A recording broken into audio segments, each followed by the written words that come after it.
Welcome to the Financial Freedom Secrets Show. This is your host, Jackson Millan, the Wealth Mentor, helping business owners create financial freedom faster by mastering the language of money. Want to see how well you're tracking towards financial freedom? Complete our 40-point financial performance scorecard at wealthhealthcheck.com.au. That's wealthhealthcheck.com.au. The average score for most business owners is 18 out of 40. So complete the scorecard now and see how well you're tracking towards financial freedom.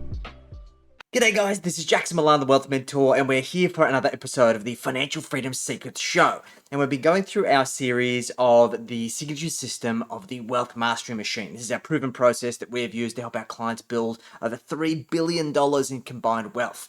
And we're taking you through each aspect of our signature system, providing you with a detailed playbook with a whole set of information and also activities that allow you to apply exactly what we cover in each section of this signature system. Now, this is usually stuff that we reserve for our private clients. But our idea here is that we want to give this to you freely to give you a deeper insight around exactly how we work with our clients. And then, of course, if you need additional support, then reach out to us so that we can help you implement this as well. So if you want to get access to the playbook in this particular episode, where we're going to be talking around magnifying your money. What are the secrets to managing and compounding your wealth so you can get off the hamster wheel? This particular playbook, along with all of our other playbooks, are going to be part of the bonus resources on wealthhealthcheck.com.au. So if you haven't completed the financial performance scorecard, make sure you click the link below, go to wealthhealthcheck.com.au, take 5 minutes to complete the scorecard. It's going to evaluate your profit strategy, your tax strategy, and your wealth strategy, provide you a customized report, and then give you a ton of great resources that'll help you on your journey. So let's get stuck in and work through the new playbook. So, the Magnify Your Money playbook is the 7-figure business owner's guide to the power of compounding. And we've basically been working through over the course of the last few weeks of going through the define piece of the money mindset, the real roadmap, the simple strategy. We finished the create piece of the sustaining surplus, the destroying debt, and the automated investments. And we're now getting to this manage piece where we're talking through the magnify money. And then we're going to follow that up with elevating income and reducing risk. Now, this part is really important, guys, because there are fundamentally different skills between making money, keeping it, and then making it work for you. And we see a lot of people who have great businesses, great profitability, are actually making great wealth. But because they don't understand this management piece, they in many cases end up crystallizing their gains too early, and it actually stifles the growth opportunity they would have had if they would have just stuck the course with the right assets. So the reality is you didn't build a 7-figure business by accident. You worked, you sacrificed, you made decisions that scared you, and you kept going when others quit. But here's the thing about most successful business owners that they never hear. Building wealth and keeping wealth are two completely different skills. I have watched too many business owners pour everything back into their company, or let cash sit idle in a bank account earning next to nothing, or making emotional investment decisions that cost them years of potential progress. So this playbook exists because you deserve better. You deserve a system that works as hard as you do. And you deserve the clarity about where your money goes and what it does and when it gets there. And you deserve to understand the single most powerful force in finance, a force that Einstein supposedly calls the 8th wonder of the world. This is compounding. Let me show you exactly how to put it to work. So the idea of using this playbook, this is not a book that you just read once and you put it on a shelf. This is a working document. You're going to find exercises throughout. I want you to do them. Write in the margins. Fill out the worksheets. The value is in the doing. Each section builds on the last. Don't skip ahead. Give yourself a solid 2 hours to work through this the first time and then revisit it on a quarterly basis. So let's get stuck into part 1. So here is the truth about money that most business owners miss. Chapter 1. Why your money is probably underperforming right now. Here is an uncomfortable truth. Most 7-figure business owners are sitting on stagnant wealth. Not because they're stupid, not because they lack discipline, but because nobody taught them how to manage money differently than they manage their business. So in business, you stay aggressive, you reinvest, you bet on yourself. But wealth building requires a different mindset. It requires patience, it requires systems, and most importantly, it requires understanding how compounding actually works. So let me explain this with a really simple example. If you have $1 million in investable assets at a 4% annual return, in 20 years, you'll have approximately $2.191 million. At an 8% return, in 20 years, you'll have approximately $4.661 million. At a 10% annual return in 20 years, you'll approximately have $6.727 million. Read those numbers again.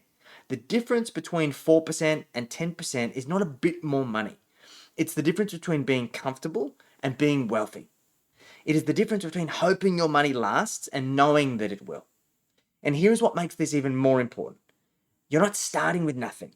You already have significant assets, which means compounding can work even harder for you than it does for somebody who's starting from zero, but only if you set it up correctly.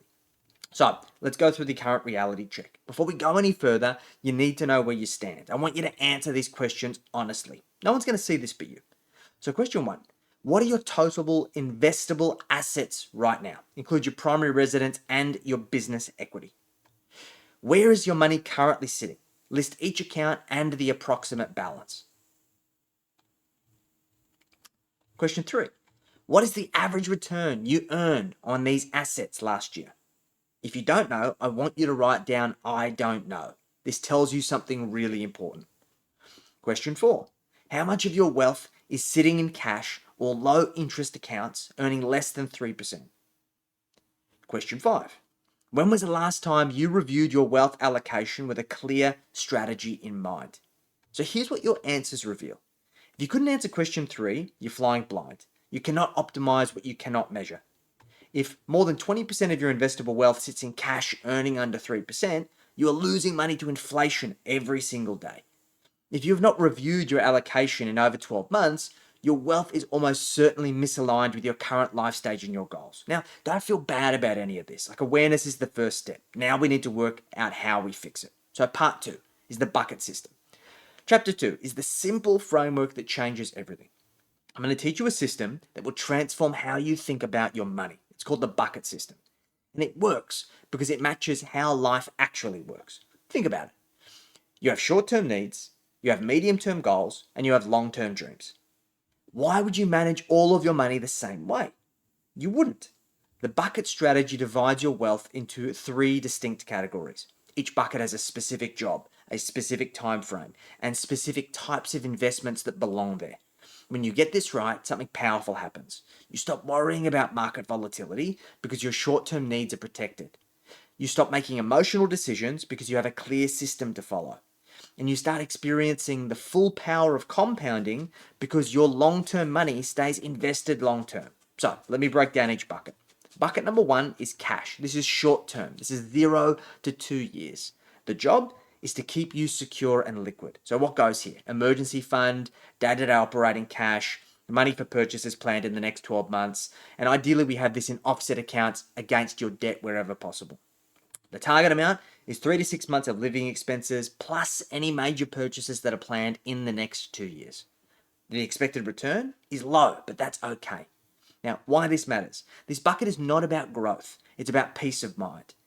When you know your immediate needs are covered, you stop making panic decisions with your long-term investments.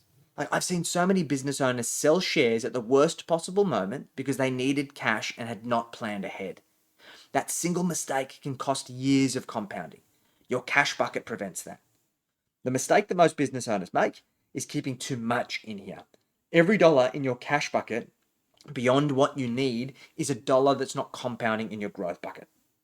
So bucket number 2 is our income bucket. This is medium term. This is 2 to 7 years.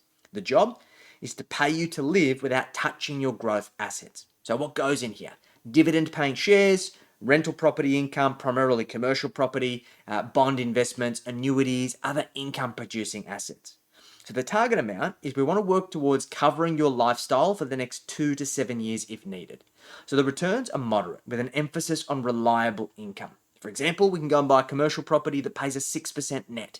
We can go set up a portfolio of blue chip stocks that pay us 6% fully franked dividends, meaning that when we gross this up, it's like 7 or 8%.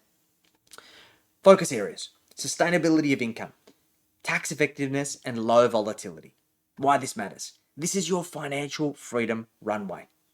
When your income bucket generates enough to cover your living expenses, you have options. You can choose to work, you can choose to take risks in your business, you can weather downturns without stress. The income bucket buys you time, and time is the most valuable asset that you have.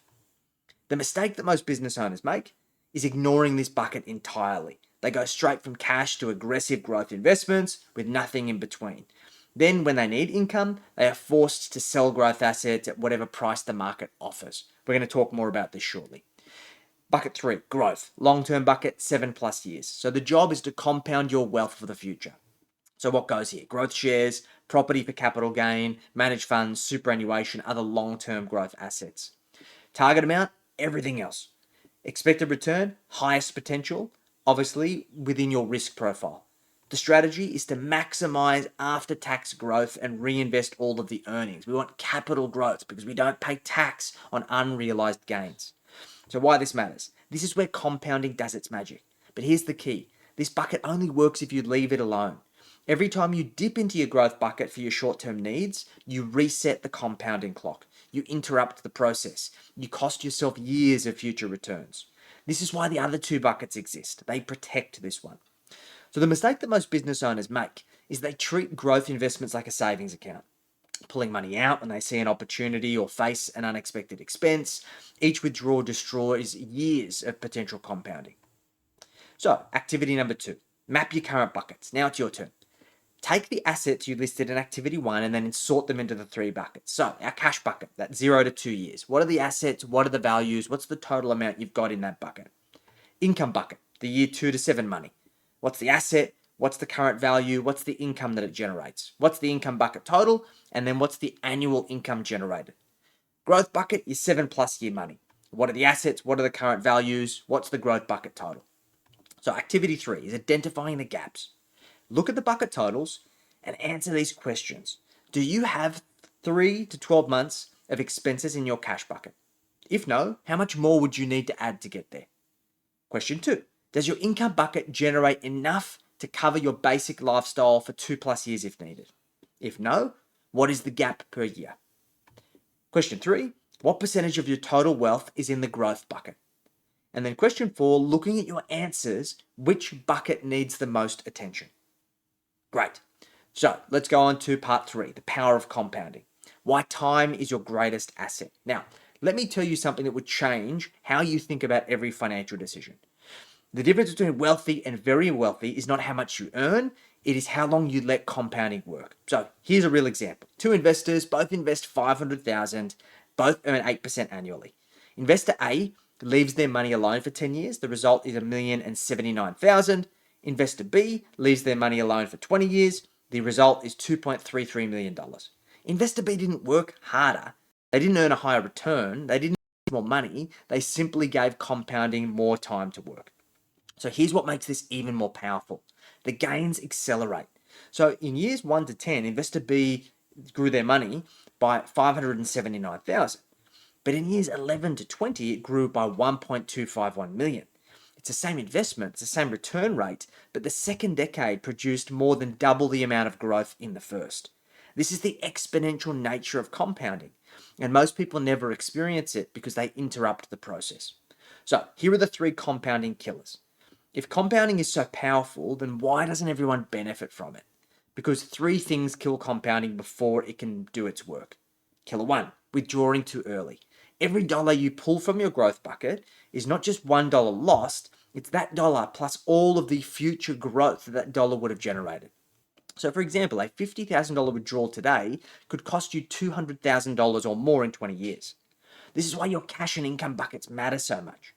They protect your growth bucket from early withdrawals. Killer 2, paying unnecessary taxes.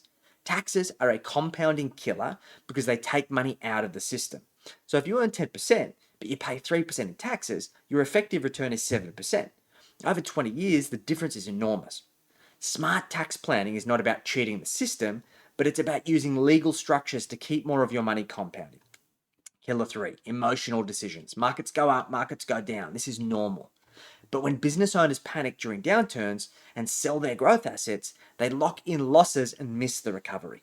The data is clear. Just missing 10 days in the market over a 20-year period can cut your returns in half. Your growth bucket system protects you from the emotional decisions by ensuring that you never need to sell your growth assets in a downturn. So let's go through activity 4. Calculate your compounding potential. Let's make this personal. Write down your current growth bucket total from activity 2. Now, assume an 8% return. Calculate what this could become in 10 years. So multiply it by 2.16. In 20 years, multiply it by 4.66. In 30 years, multiply it by 10.06. Now, add the monthly contributions you plan to make to the growth bucket. So whatever that might be, let's say it's $1,000.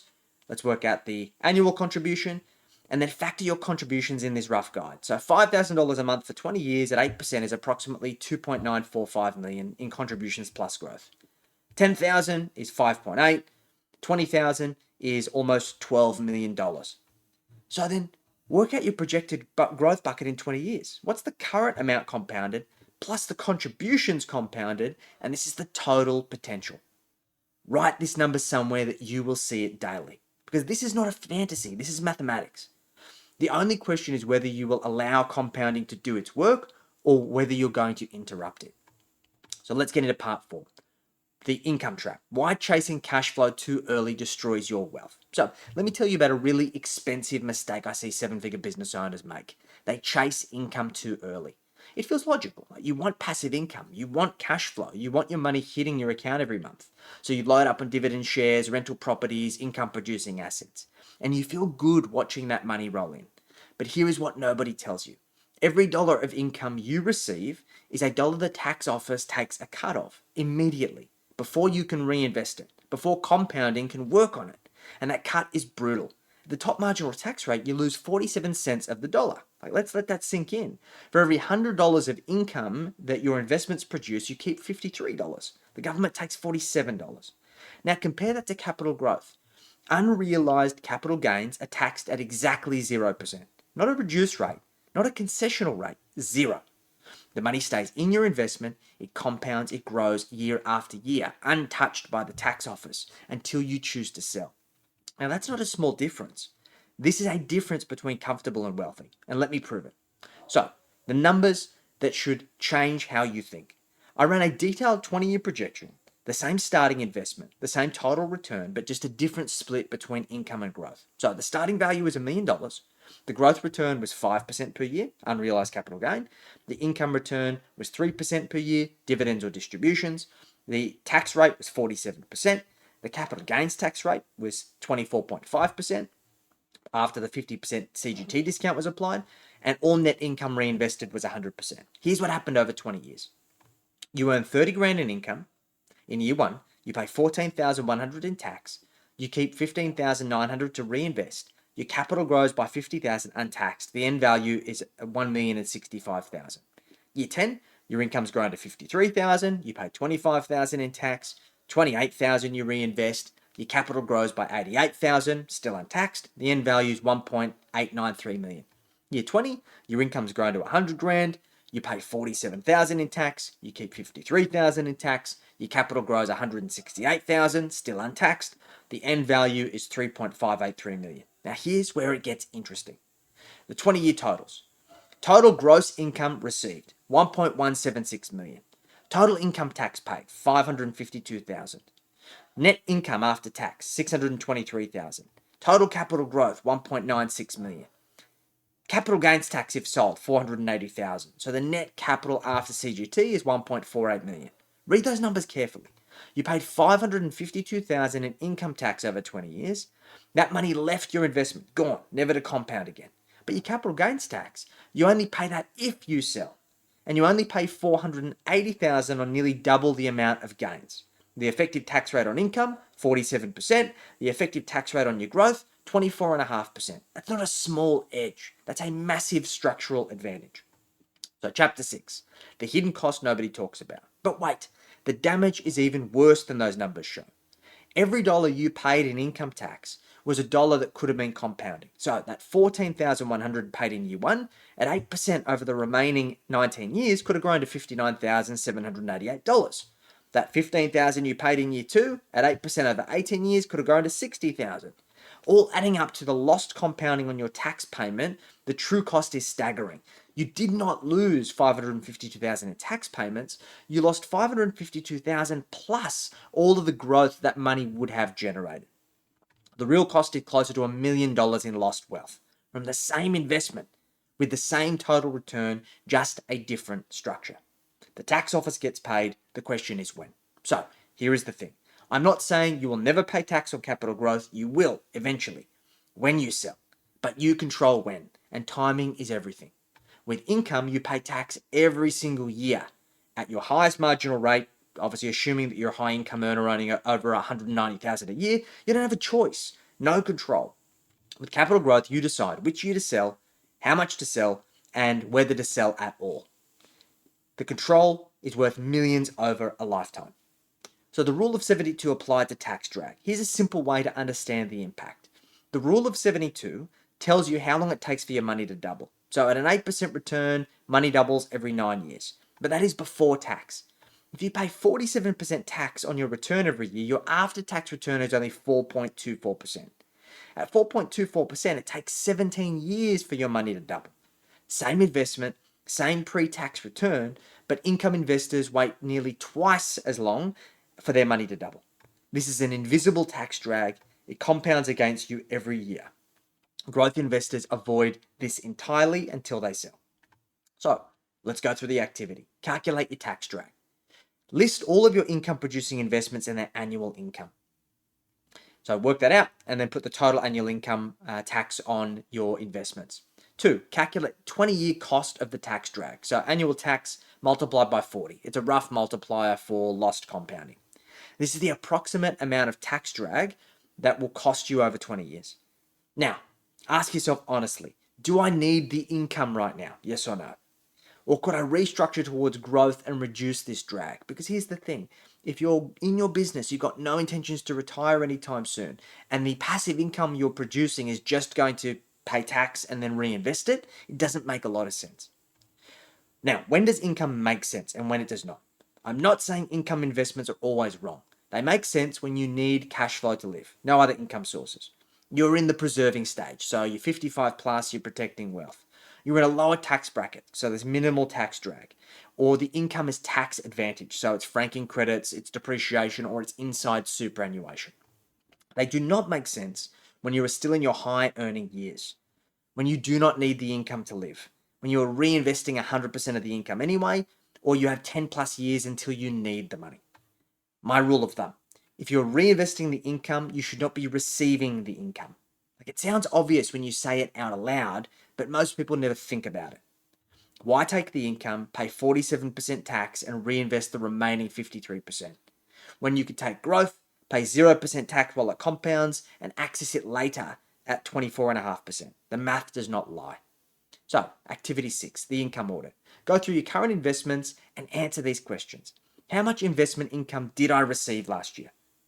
How much of that income did I reinvest? I didn't spend on living. What tax rate did I pay on that income? And if you reinvested more than 50% of your investment income, calculate what you lost. Income reinvested, tax paid on that income, lost to tax drag. And question 5, could this money have been structured for growth instead? Chapter 8, the franking credit exception. Now, one quick note for Australian investors. Franking credits change the math somewhat. So when you receive fully franked dividends, you get a tax credit for the corporate tax already paid. This reduces your effective tax rate on that income. So for a top marginal rate taxpayer receiving fully franked dividends, let's say a gross dividend is $100, the franking credit's $42.86, that's 30%. That's a grossed up income of $142.86. Tax at 47% is $67.14. Less the franking credit means that you only have to pay $24.28. So your effective tax rate on the franked dividends is 24.28%. It is much closer to the CGT rate of 24.5%. So, fully franked Australian dividends are less penalised than other income, but here is the catch. You still have to pay that tax every year. It still leaves your investment, it still cannot compound. Even at 24.28%, you are losing a quarter of your returns to tax annually. So, growth investments pay nothing until you sell. The structure advantage still remains. So, the growth first strategy. Here's how to think about this strategically. Phase 1, accumulation. Still working, high income. Priority. Try and get as much money into growth as possible. Do not take income if you don't need it. Let everything compound untaxed. Use your employment or business income to fund your lifestyle and keep investment growth sheltered from tax. Phase 2, transition, approaching retirement. Start building the income runway. Gradually shift some assets to income producing investments. Build your income bucket when you need it. Time this shift for the years when your marginal rate is starting to lower. And then phase 3, distribution, retired or living off your investments. Priority is income plus preservation. Now, income makes sense. You need to live, and ideally your tax rate is lower. Draw down strategically to minimize the lifetime tax. The mistake is jumping to phase 3 while you're still at phase 1 in life. So, activity 7, structure. Your growth first plan. What phase are you in? Are you accumulation, transition, or distribution? Based on your phase, what percentage of your investments should be growth focused? Step 3, what percentage of your investments are currently growth focused, and what is the gap? Now, step 5, list the specific changes that you should shift towards growth. Activity 8, model your scenarios. So work with your financial advisor to model these scenarios. So scenario 8, your current structure, your current investment mix, projected 20-year outcome, and the lifetime tax paid. Scenario B, income heavy structure, 80% income investments, 20% growth, projected 20% outcome, lifetime tax paid. And then a growth heavy structure, 20% income, 80% growth, projected over 20 years, lifetime tax paid. Bring this to your advisor meeting and have them run the numbers. The difference will really surprise you. So here are the key takeouts. Unrealized gains are taxed at 0. Income is taxed up to 47% every year. CGT discount reduces the eventual tax to 24.5%. Tax drag destroys compounding over time. Reinvesting after-tax income is inefficient. Growth first strategy maximizes long-term wealth. And shift to income only when you need the cash flow. Part 5. Time in the market beats timing the market. This is the research that proves it. Now, I know what you're thinking. Sure, compounding sounds great, but what if I invest at the wrong time? What if the market crashes right after I put my money in? Now, that's a fair question. Let me show you research that'll change how you think about everything. So, Charles Schwab conducted a study called Does Market Timing Work? Through their Center for Financial Research. They looked at 20 years of market data and created 5 hypothetical investors. Each investor received $2,000 at the beginning of every year for 20 years. Same amount, same time frame, different strategies. Here's what they did. So, Peter Perfect had supernatural timing abilities. He invested his $2,000 on the lowest closing price of each year. Perfect timing every single year. Ashley Action did not try and time anything. She invested $2,000 immediately on the first trading day of every year. No analysis, no waiting. Matthew Monthly spread his investments across the year. He invested $167 per month through dollar cost averaging. Rosie Rotten had the worst luck imaginable. She invested her $2,000 on the highest closing day price of every single year, the absolute worst day. And Larry Linger never invested at all. He kept his money in treasury bills because he was always waiting for the right time. So 20 years, $40,000 total invested, 5 different strategies. Here are the results. Peter Perfect had $151,391. Ashley Action had $135,471. Matthew Monthly had $134,856. Rosie Rotten, worst timing, was $121,171. And Larry Linger had only $44,000. Read those numbers again. It just goes to show the real insignificant impact of perfect market timing to getting it really, really bad, but the contrast to all of those 4 scenarios to keeping your money in cash. So let's break this down. Perfect timing is not worth much. Peter Perfect, with his supernatural ability to pick the exact bottom, only beat Ashley Action by 15 grand over 20 years. That's less than $800 per year advantage for perfect timing. And nobody has perfect timing. Finding 2. Even terrible timing beats not investing. Rosie Rotten invested at the worst possible moment every single year for 2 decades. The absolute peak every time. Still ended up with $121,000, nearly 3 times her original investment. Even the worst timer in history still built significant wealth by staying invested. Finding 3. Cash is the real risk. Larry Linger kept his money safe in treasury bills. He was waiting for the right moment. His money just grew from $40,000 to $44,000, a pathetic $4,400 gain over 20 years. Meanwhile, even Rosie Rotten made $81,000. The difference between the worst timing and no timing is $76,000.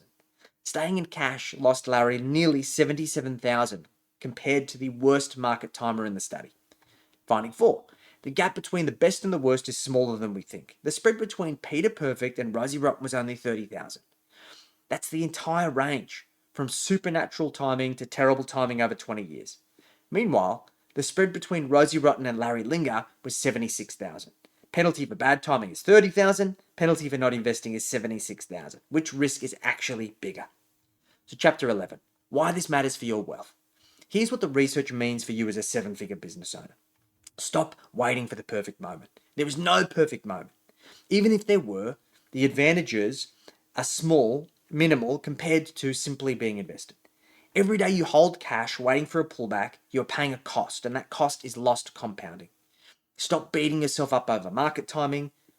Bought before the dip, doesn't matter long term. Missed the bottom, doesn't matter long term. What matters is that you invested, period. Understanding where the real risk is. Most people think the risk is investing at the wrong time, but the data shows the real risk is not investing at all. Cash feels safe, but cash is still the most expensive choice that you can make. Trust the system over your instincts. Your bucket system exists to remove emotion from the equation. Cash bucket keeps you liquid for short-term needs. Income bucket provides stability and runway. Growth bucket stays invested through all market conditions. When you have the first two buckets funded, you never need to panic about the third. You can let compounding work without interruption. So, activity 9. Let's calculate your cost of waiting. Let's make this personal. How much investable cash are you currently holding outside of your cash bucket target? So the excess cash waiting to be invested.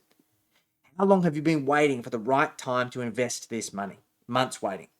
Calculate the opportunity cost. Excess cash multiplied by an 8% return multiplied by the months waiting. So months waiting divided by 12 will work out the money. This is approximately what your hesitation has cost you so far. If you wait another 12 months, what will it cost? Excess cash multiplied by 8%. What would Rosie Rotten do? Even the worst timing in history, Rosie invested immediately and tripled her money. What is stopping you from doing the same? So, activity 10, your investment action plan. Based on the research, here is what to do with the money waiting to be invested. Option A, invest it immediately. Do the Ashley action approach. Best for lump sums, people who can handle that short-term volatility. Action, invest the full amount on the next trading day. Benefit, maximum time in market, simplest approach. Or option B, dollar cost averaging, the monthly Matthew approach. Best for people who are anxious about short-term drops, regular income. Divide the amount by 6 or 12 and invest it monthly. The benefit is psychological comfort and it reduces regret. Or option C, you keep waiting, Larry Linger. Best for nobody. You hold cash indefinitely. The cost was $76,000 per $40,000 over 20 years versus even the worst timer. So work out your choice. How much are you going to invest, by when, into which investments? Chapter 12, the psychology of staying invested. Now, knowing the data is one thing and acting on it is another. Here is why most people struggle to stay invested and how to overcome it. So problem 1 is loss aversion. Humans feel losses twice as intensely as gains. A 10% drop feels devastating. A 10% gain feels nice, but it's not proportionately exciting. So, solution, do not check your growth bucket frequently. Quarterly at most. Daily monitoring creates unnecessary anxiety. Problem 2, recency bias. We overweight recent events. If the market dropped last week, we assume it will keep dropping. If it rose, we assume it will keep rising. Solution, remember the Schwab study, 20 years of data. The long-term trend is up, regardless of short-term moves. Problem 3 is action bias. Business owners are trained to act, fix problems, to make things happen. But with investing, action often destroys value. The best investors do very little. So the solution is channel your action bias into your business, not your investments. Your growth bucket performs best when you leave it alone. Problem 4, the narrative fallacy. We love stories that explain market moves. Market dropped because insert news event. These stories feel explanatory but have no predictive power. Solution, ignore financial news. It is entertainment. It's not investment advice. The Schwab study did not ask what the news was each year. It showed up and invested. Activity 11. Build your staying invested system. Create rules that will keep you invested through volatility. So, rule 1, my review frequency. I will check my growth bucket performance when? Ideally, quarterly or annually. Rule 2, my non-negotiables. I will not sell my growth bucket assets unless 1, 2, or 3. Rule 3, my volatility plan. When markets drop 20% or more, I will. Suggestion, do nothing or buy more if cash is available.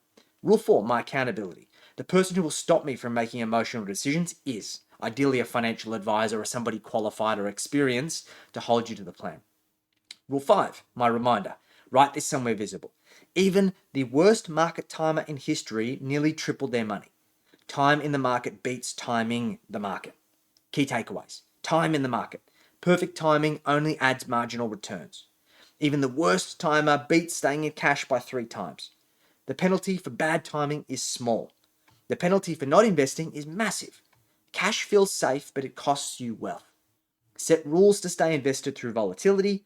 Stop watching the news. Start trusting the system. Part 6, building your system. Allocation based on life stage. Now, you understand the buckets, the power of compounding, the income trap, and the importance of staying invested. Let's talk about allocation. The right allocation depends on where you are in your life. So if you're building, you're under 45, you're still growing wealth. Your primary goal should be growth. You have time on your side. So the typical suggested allocation is 10 to 15% in cash, 10 to 20% in income bucket, and then 65 to 80% in the growth bucket. Focus, maximize contributions to the growth bucket. Tolerate volatility, reinvest everything, avoid income producing assets that are less tax advantaged. If you're transitioning, so 45 to 55, shifting towards independence, your primary goal is building your runway to financial freedom. So the allocation, cash, 10 to 15%, income 25 to 30%, and the growth bucket 50 to 65%. Build your income bucket to cover your lifestyle expenses, maintain growth for the long-term security, start thinking about tax-effective drawdown strategies. And if you are preserving, so 55 plus, protecting and using your wealth, your primary focus is security and sustainable income. So the cash bucket should be 15 to 25%, the income bucket should be 35 to 50%, and the growth bucket should be 30 to 45%. The focus is to ensure reliable income, to protect against major downturns, and to maintain some growth to outpace inflation. So, activity 12, define your allocation. Based on your life stages above, what allocation would make sense for you? What's your target cash bucket? What's your target income bucket? What's your target growth bucket? Step 2, convert to dollar amounts using your total investable wealth. So, your total investable wealth, what's the dollar amount for the cash, income, and growth bucket? Compare this to your current buckets from activity 2. What needs to change? Now, chapter 14, monthly contributions and rebalancing. So, getting your allocations right is step 1, keeping it right is step 2. So, monthly contributions. Every month, you should be adding to your buckets based on your target allocation. If you're in the building stage, most of your contributions go to growth. Transitioning should be split between income and growth, and preserving should be focusing on income with some cash. The key is automation. Set up automatic transfers so you do not have to think about it. Decision fatigue is real. Remove the decision. And annual rebalancing. Once a year, review your bucket allocations. Markets move. Your growth bucket might have grown faster than the others, shifting your percentages. Rebalancing means you sell some of what's grown to buy more of what hasn't. This might seem counterintuitive, but it forces discipline in buying low and selling high. Schedule your annual review. Put it in your calendar right now. So life event triggers. Some events should trigger an immediate review. So sale of a business or a major asset, inheritance or windfall, major purchase or property, change in employment or income, health diagnosis, family changes, marriage, divorce, children. When life changes, your buckets should change with it. So activity 13 is build your contribution plan. How much surplus income do you have each month after expenses? Step 2. Based on your life stage and your target allocation, how will you split your monthly contributions? Cash, income, and growth bucket. When will you do your annual rebalancing review? And ideally do this with a financial advisor. Step 4, list any upcoming life events that should trigger a review. So, part 7, making it real. This is your 90-day action plan. So, knowledge without action is worthless. Here's what I want you to do over the next 90 days. In the first week, complete this playbook. Finish the activities, calculate your current bucket allocations, define your target allocations, identify your gaps. Week 2, schedule professional reviews. Book a meeting with your financial advisor, bring this playbook with completed activities, review your bucket allocations together, get specific recommendations, model the growth versus the income scenarios. Week 3 and 4, implement quick wins. Move excess cash from low interest accounts, consolidate scattered investments, set up automated contributions, eliminate unnecessary fees, restructure income-heavy investments towards growth. Month 2, restructure as needed. Execute recommendations from your advisor. Rebalance towards your target allocation. Update beneficiary information. Review insurance coverage. Implement tax effective structures. Month 3, systematize and monitor. Set up a tracking dashboard. Schedule quarterly check-ins. Create rebalancing triggers. Document your system for reference. Set rules for staying invested through volatility. So activity 14, your personal action items. So work out what this week I will do what. This month I will do what. In 90 days I will have what. Who is going to help me? If you don't have a qualified financial advisor to support you, you are leaving opportunities on the table. So part 8, the mindset shift. Think like a wealth builder. I want to leave you with something that goes beyond tactics. Like building wealth as a business owner requires a mindset shift. In your business, you are used to action, making things happen, forcing results through effort. Wealth building is different. The best thing that you can do for your growth bucket is nothing. Leave it alone. Let compounding work. Do not check it every day. Do not react to headlines. Do not tinker. This is hard for action-oriented people, but it is the truth. Your job is to set up the system correctly, fund it consistently, and get out of the way. The money does the work. You just have to let it. So this is the long game. Here are my final thoughts for you. You build a 7-figure business that puts you in rare company. But the businesses that seem so permanent today will eventually change, sell, or end. Your wealth system can outlast any business. It can provide you with opportunities and your family for opportunities for generations. It can fund causes that you care about. It can give you freedom that no business ever could. But only if you build it intentionally. Only if you respect the power of compounding. Only if you think in decades, not months. You have the resources. You have the intelligence. You have this playbook. Now go build something that lasts. So this is general advice and doesn't take into account your personal circumstances. So make sure that you do seek professional advice before you take action. And if you want to get access to this guide, along with all of our other playbooks and resources, go to complete the financial performance scorecard at wealthhealthcheck.com.au. Get a customized report that will show you your strategy across profit, tax, and wealth, and show you exactly where you should be focusing your attention. Now, if you want to join us for the next episode, we're going to be going through the elevate income of how do we actually start transitioning towards passive income so we've got the ability to choose what we do with our time. This has been another episode of the Financial Freedom Secrets Show, and we'll catch you next time.